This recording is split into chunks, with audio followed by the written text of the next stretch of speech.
So, in Serie A, Inter have strengthened, Juventus have strengthened, Fiorentina have strengthened, Lazio have strengthened, Roma have strengthened. Milan are champions. What on earth is going on at AC Milan? They've got Divock Origi. Everything's fine. That's fine then, yeah. It's fine. They're champions. Fine. They're just going to ride the vibe and add Origi to it. We like Origi, right? We love Origi. We like Origi. We love Origi. We do possibly feel like they need a little bit more in the tank. They've lost big Franck. They've chased loads of players. They just haven't got them over the line, have they? Yeah, so it's been seemingly a bit of a tough summer for Milan. Every time you get a board takeover, that can really throw a spanner in the works, right? It can really slow things down. Look at Chelsea. All sorts of new processes get put in place, loads of hold-ups. You can't really sign players if the club is being bought. And obviously over the course of the summer, Milan were the subject of a takeover. So first of all, new owners, loads of new processes. And then they had this awkward scenario where Paolo Maldini, who was overseeing so much of this rise, his contract was expiring. And the acting sporting director, Frederic Massara, also saw his contract expiring too. So they had the two main men in terms of negotiating deals. They needed to tie those guys back up. And it took them weeks. I don't know why. I really don't know why. I mean, Maldini re-signing with AC Milan, why would that take more than 4.5 seconds? But it did. It took weeks. Well, maybe he was like, pay me more, look at the job I've done, which is completely fair enough. Yeah, maybe he knows his own worth and fair play to him. But they finally got those done. And the knock-on effect was that they lost genuinely about 5-6 weeks.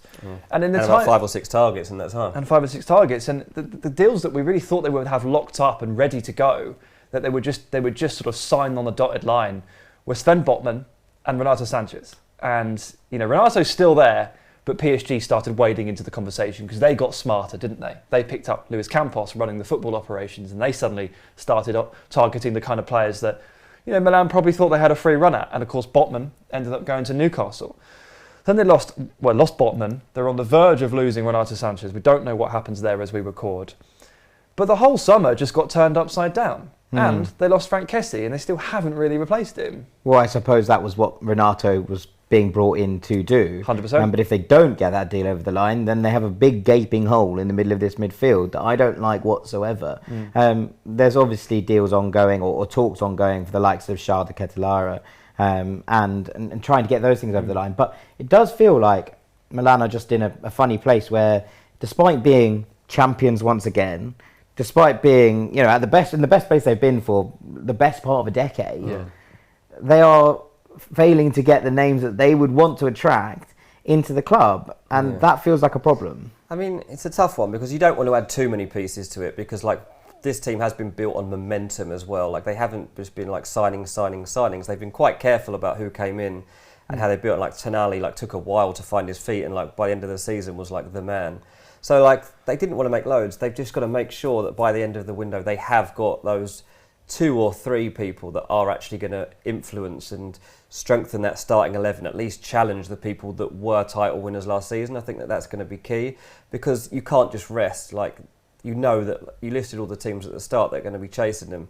But Juve are obviously going to have the bit between their teeth. Inter will have hated seeing Milan celebrating in the city on the last day. So it's a tough one. They will get stuff done. This is not going to be the way that they are set up by the time the deadline passes. But there are frustrations like Ziyech.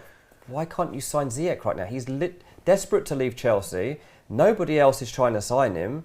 You're there. You've got him. Just get it signed off. And that was the case with Renato Sanchez as well. Until they waited and waited and waited and waited, and PSG butted in. But I think the thing is with that is, you talked about it at the top. It felt like with the takeover happening and the contract signing, there was a delay there for a reason, right? And now there is a bidding war, etc., etc.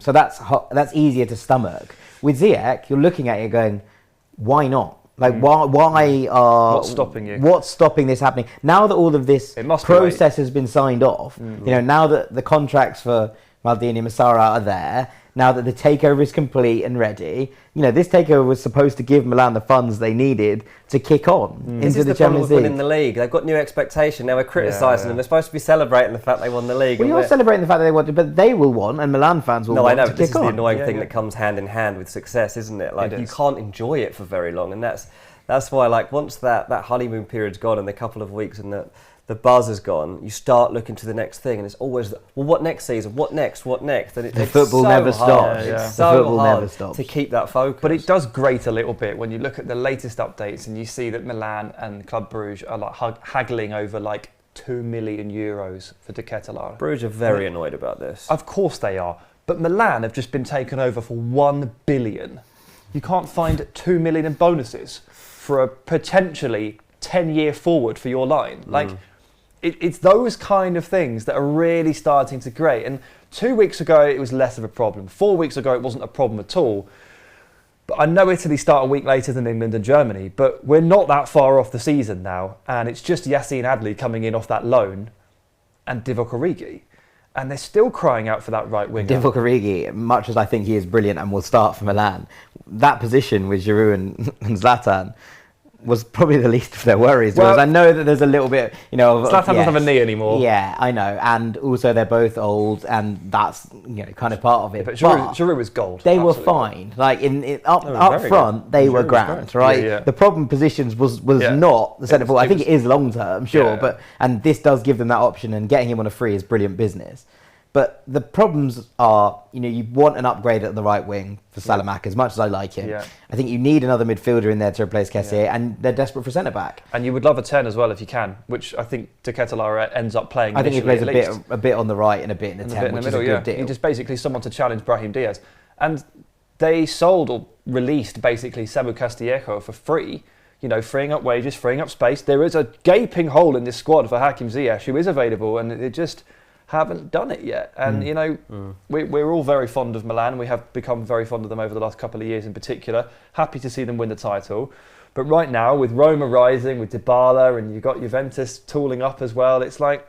It feels like Milan are going to be back in a top 4 race right now. Yeah. Because obviously everyone strengthens, and when you don't win the league, teams will want to run away back. with the league either, did they? Like, it was... They were at one point, but like...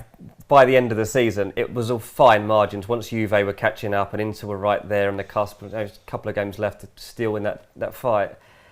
Yeah, you can't stand still because the others have already got stronger since the season ended. Well, let's hope they get this sorted for Milan's sake. If you've enjoyed this video, make sure you like and subscribe for more from us at Ranks FC.